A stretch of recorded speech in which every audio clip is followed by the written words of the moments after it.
Morning students. आप लोगों का जो प्रैक्टिकल ज्योग्राफी है उसमें एक पार्ट जो है आपका वो स्टैटिस्टिक्स से संबंधित है। तो आज मैं आप लोगों को उसके बारे में ही बताऊंगी। आप लोगों के सिलेबस में है ये मेजर्स ऑफ सेंट्रल टेंडेंसी।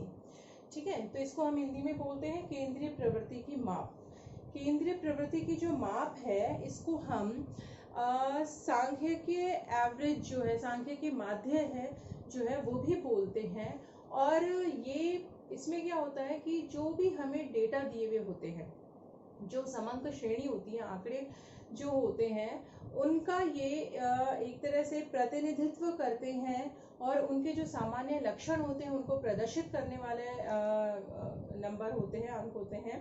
तो ये जो है इनको हम समरी एवरेजेस भी बोलते हैं, ये समरी नंबर्स भी कहलाते हैं। ठीक है, तो इसमें कुछ प्रकार है, इसके कुछ भेद हैं जिसमें आप लोगों के मीन, मीडियन, मोड एक्सेट्रा है, उनके बारे में मैं आप लोगों को पढ़ाऊंगी। और सबसे पहले मैं आप लोगों को बताना चाहूंगी कि आंकड़े जो होते हैं, डेटा जो होते हैं वो दो प्रकार के होते हैं। आप में से अधिकांश को पता होगा कि दो प्रकार के डेटास होते हैं। एक होते हैं प्राइमरी यानी कि प्राथमिक आंकड़े, और दूसरे होते हैं सेकेंडरी यानी कि गौण आंकड़े। प्राइमरी आंकड़े जो होते हैं इनको तो कोई भी अनुसंधान करता है या रिसर्चर्स जो होता है वो खुद ही क्वेश्चनर्स तैयार करके या फिर मतलब फील्ड में जाकर के वो खुद इन आंकड़ों को एकत्रित करता है। जबकि सेकेंडरी डाटा जो होते हैं वो कोई भी अनुसंधानकर्ता स्वयं ना एकत्र करके, इकट्ठा ना करके, जैसे हम लोग कई बार मैगजीन्स में से या किसी बुक्स में से, मतलब पब्लिश्ड और अनपब्लिश्ड जो सोर्सेज होते हैं वहां से जिन आंकड़ों की किसी और ने मतलब जिनको एकत्रित किया था, जब हम प्रकाशित और अप्रकाशित स्रोतों से उन आंकड़ों को लेकर के प्रयोग में लेते हैं तो फिर वो होते हैं हमारे सेकेंडरी डाटा। ठीक है, तो हम बात करते हैं हमारे सांख्य की माध्य जो है, इसकी मैं एक बार आप लोगों को भेद बताना चाहूंगी कि कौन कौन से भेद हैं इसके।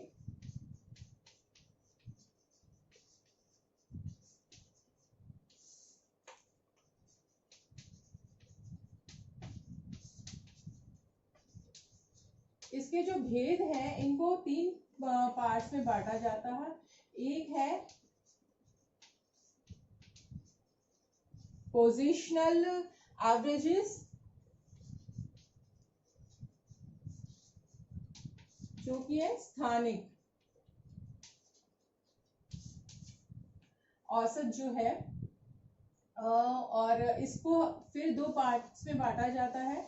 इसमें हमारा आता है मीडियन, जिसको कि हम माध्यिका बोलते हैं, और मोड। ये हो गया आपका माध्यिका, ये हो गया हमारा मोड, जिसे हम बहुलक भी बोलते हैं।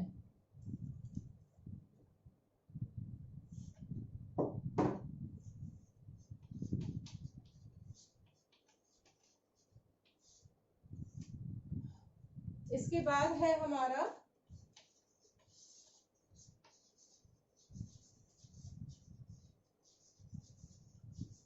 मैथमेटिकल एवरेजेस,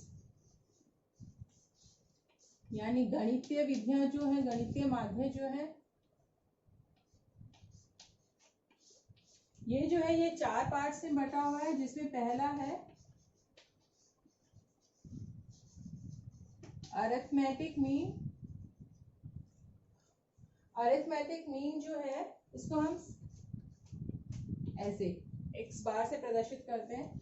दूसरा जो है अरिथमेटिक मीन यानी कि समांतर माध्य जो है हमारा,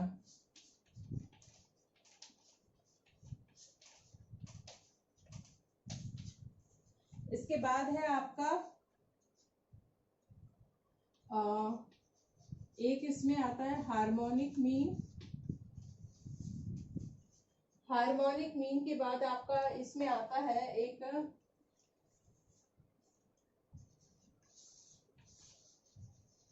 क्वाड्रेटिक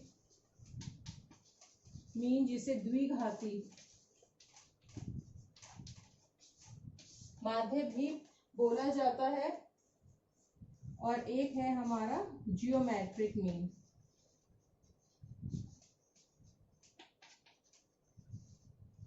ठीक है।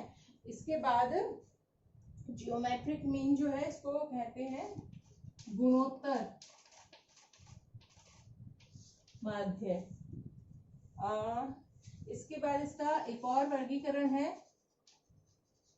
Business averages. इसमें हमारे बिजनेस एवरेजेस जो है इसमें हमारा आता है मूविंग मीन, मूविंग एवरेजेस जो है, मूविंग के बाद आपका इसमें आता है प्रोग्रेसिव प्रगतिमान, और तीसरा इसमें हमारा आता है मूविंग प्रोग्रेसिव और कंपोजिट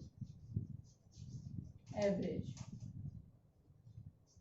कंपोजिट यानी संयुक्त एवरेज, गतिमान, प्रोग्रेसिव प्रगति का वाला, और कंपोजिट यानी कि संयुक्त एवरेज जो है।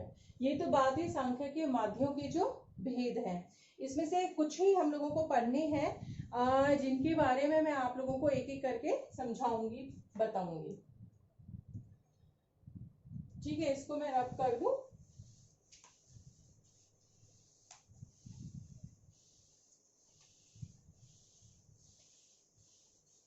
हम सबसे पहले बात करेंगे जो हमारा अर्थमेटिक मीन जो है, समांतर माध्य जो है।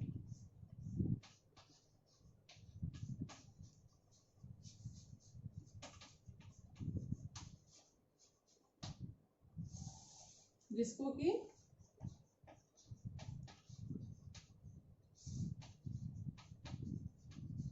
समांतर माध्य भी बोला जाता है।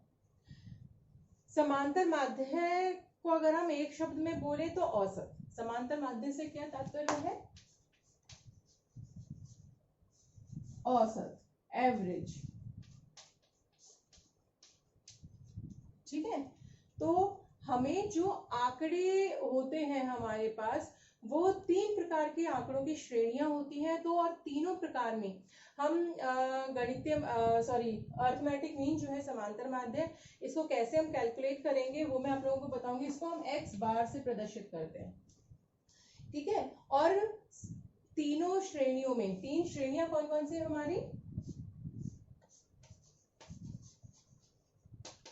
इंडिविजुअल सीरीज डेटा की, जिसको कि हम व्यक्तिगत श्रेणी बोलते हैं।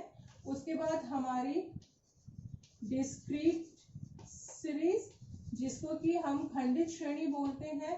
और तीसरी है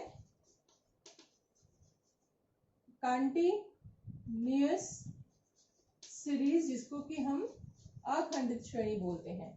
इन तीनों ही श्रेणियों में गणितीय माध्य की गणना करने के 2 विधियां होती हैं। एक होती है डायरेक्ट मेथड, प्रत्यक्ष विधि, और दूसरी है इनडायरेक्ट मेथड यानी कि अप्रत्यक्ष विधि। ये है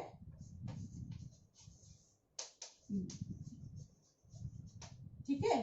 तो इंडिविजुअल सीरीज में मेथड में x बार जो होता है वो होता है सिग्मा x अपॉन n, और इनडायरेक्ट मेथड यानी कि जिसको कि शॉर्टकट मेथड भी बोलते हैं, इसमें माध्य हो जाता है सिग्मा dx अपॉन n। यहाँ पर a प्लस, इनडायरेक्ट मेथड में माध्य हो जाता है a plus sigma dx upon n। Actually जो इनडायरेक्ट विधि है, इनडायरेक्ट मेथड है, उसमें हम क्या करते हैं कि एक एज्यूम मीन लेते हैं जिसको कि हम a बोलते हैं, और फिर उसके बाद उससे जो विभिन्न x की जो वैल्यूज होती हैं उनको हम उसका डिविएशन लेते हैं और फिर इस फॉर्मूले को लगा करके गणना करते हैं। डिस्क्रीट सीरीज यानी कि जो खंडित श्रेणी है उसमें डायरेक्ट मेथड जो प्रत्यक्ष विधि में माध्य ज्ञात करने का फॉर्मूला होता है सिग्मा fx अपॉन n। ठीक है, तो इसमें n जो है वो क्या होता है कि जितने भी f होते हैं यानी कि फ्रीक्वेंसीज जो दी होती है उसका हम सम करते हैं टोटल, और वो यहाँ पर n n को मतलब प्रदर्शित करता है। इनडायरेक्ट मेथड में यहाँ पर फॉर्मूला हो जाता है a plus sigma f dx upon n। इनके बारे में एक एक के बारे में जब हम सम सॉल्व करेंगे तब आप लोगों को और क्लियर करती जाऊंगी। जो अखंडित श्रेणी या कंटिन्यूस सीरीज होती है उसमें माध्य की गणना करते हैं, यही सूत्र रहता है sigma f x upon n. इसमें क्या होता है, हमें क्लास इंटरवल दिया हुआ होता है और फ्रीक्वेंसी दी हुई होती है, तो हम x की जो वैल्यू है वो हम मिड वैल्यू खुद निकालते हैं क्लास इंटरवल के आधार पे, और फिर उनको फ्रीक्वेंसी से मल्टीप्लाई करके हम जो आता है एफ उसका हम टोटल लेते हैं। और यहाँ पे शॉर्टकट का फॉर्मूला हो जाता है भाई a plus sigma f d x upon n. जो कंटिन्यूस सीरीज होती है इसमें क्या होता है कि डायरेक्ट और इनडायरेक्ट फॉर्मूले के अलावा एक और फॉर्मूला है जिसका प्रयोग हम माध्य गणना के लिए करते हैं, उसको हम कहते हैं step deviation method. Step deviation method जो है उसमें माध्य जो है वो होता है a plus sigma f d x, यहाँ पे डैश लगता है ऊपर, अपॉन n इंटू आई। ये जो i है, i से मतलब है यहाँ पर क्लास इंटरवल, ठीक है।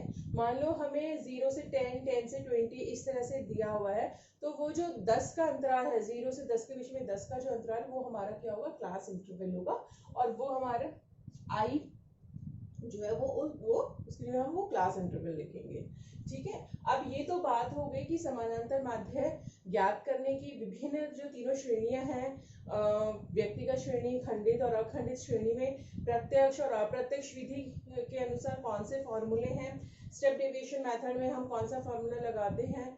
तो अब हम जो नेक्स्ट प्रैक्टिकल की क्लास लेंगे उसमें मैं आप लोगों को इन फॉर्मूले को लगाते हुए सम सॉल्व करके दिखाऊंगी, सम सॉल्व करना बताऊंगी।